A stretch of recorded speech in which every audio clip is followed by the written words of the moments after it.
Bwetwogera ebiragiro by'omukulembeze w'eggwanga bye yafulumya ebiteekeddwa okugoberera eggwanga lyonna ku kirwadde kya COVID-19 bitandise okuteekebwa mu nkola newankubadde nga kino kiri bwe kiti naye waliwo bannansi abalaga obutali mativu ku ngeri ebiragiro bino gye byafulumisibwamu. Olunaku olwaleero tusobodde okukyalirako bannaffe abangabo Youth Friendly Services nga bano balaze okutya olw'ensonga nti abaana be badde bakumaakuma omuli abo abadde batulugunyizibwa bazadde baabwe saako n'embeera endala embeera gye baddamu akadde nga kano. Okusinziira ku ssenkulu w'ekibiina kino ekya bwannakyewa Zaga Sadat Ziwa avuddeyo n'alaga nti abantu bano gye basindikibwa boolekedde akaseera akazibu olw'ensonga nti amayumba ge basulamu saako n'ebikozesebwa byonna tebyasinziddwa bbeeyi newankubadde nga gavumenti yasazeewo babeere nga badde ewaka. Ono agamba nti akadde nga kano gavumenti erina bye yandisanye okubeera ng'ekola omuli bannansi okusiima nti omusolo gwe badde bawa gusobodde okugenduka. To suspend rent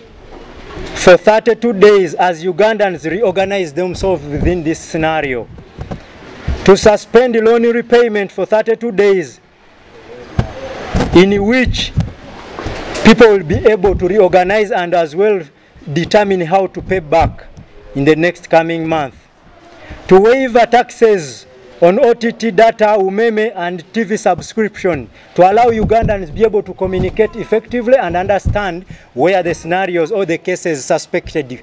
Ono ategezeza nti abantu bano bakuddamu okunyigirizibwa newankubadde nga akadde nga kano bande badde bakumaakumizibwa. Onagamba nti ekyandikoleddwa gavumenti yandikopye ebyo ebyayisiddwa mu ggwanga erya Kenya nga n'olw'ensonga eyo kino kyandisobozesezza bannansi bangi okutambulira mu biragiro ebyafulumiziddwa omukulembeze w'eggwanga. Street tubadde n'akatale kaffe akakesisa akabulirwa Sande akaggaddwa kakati abantu abo tebajja kugenda kunoonya 10 kubanga tewali nkola ya kwetangira kawuka oba kirwadde kya COVID-19. Ffe tugamba wandibaddewo enkola endala nga gavumenti gye yandikoze kubanga gavumenti mu mwaka 2015 mu nkola ey'ebyembalirira yayisa ensawo ey'ebigwa bitalaze.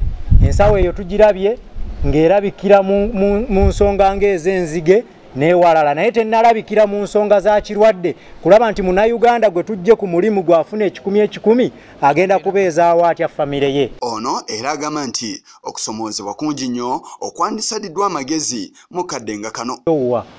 Mulimu ali wano ng'abadde atulugunyizibwa ewaka domestic violence ne gender based violence nga wano waafunira essanyu agamba mukama wansaasira n'enjiga ekyalaani ngenda kwebeezaawo. Omusindisi omwezi mulamba addeyo mu kutulugunyizibwa. Mulimu abadde avudde ku street nga yagamba nze kasitanjiga ekyalaani sijja kuddamu kusula ku kkubo. Omusindisi addeyo ku street kitegeeza obubadiya n'obutayimbwa bugenda kuddamu kukwinizibwe na buli luguudo lwonna. Be babbako amasimu nabo tubawooninga nti gagenda kuddamu kubanga kitegeeza buli muntu abadde ayina we yeewogomye asindikiddwa okuddayo mu muze guli. Abamu ku bavubuka abadde bakumibwa mu kifo kino abalabiddwako nga badde okwabwe boogedde ku kumu ku kusoomoozebwa kwe boolekedde mu kadde nga kano. Nina bizinesi mu ssomero ya kantini naye nkoseddwa mu kintu kino lwansonga essomero baaligadde at the same time ne kantini tekola. Essomero lisigala manja rent at the same time nsasula ne electricity mu bbanga eryo lyengenda okumala nga sikola ate nga nina n'abaana babiri omu apethirire ne kidwa 1 year kati nze ngenda kukola ntya omwezi gwe tugenda okuwummula nze ngenda kunyigirizibwa nnyo nze nganze wanna bizinesi ate bizinesi nosasula rent nosasula amasannyalaze abaana ku ssomero beetagisibwa waka kati awo ndaba nga nyigirizibwa ebibiina bimanja. Ku ntandikwa ya Sabbiiti eno omukulembeze w'eggwanga alina obubaka bwe yafulumya eri eggwanga obukwata mu kutuula ku nfeete ekirwadde ekya COVID-19. Ono yategeeza nga amasomero gonna gateekeddwa okuggalwawo okutandika n'olunaku olwaleero era n'enkuŋŋaana ezitali zimu omuli ez'ebyobufuzi ez'enzikiriza saako n'endala bwe ziteekeddwa okukomezebwa mu nnambiro. It is a smart way of avoiding these concentrations in the face of this danger. I've decided to close the education institutions even before the occurrence of a single corona incident because I have observed the situation in other countries.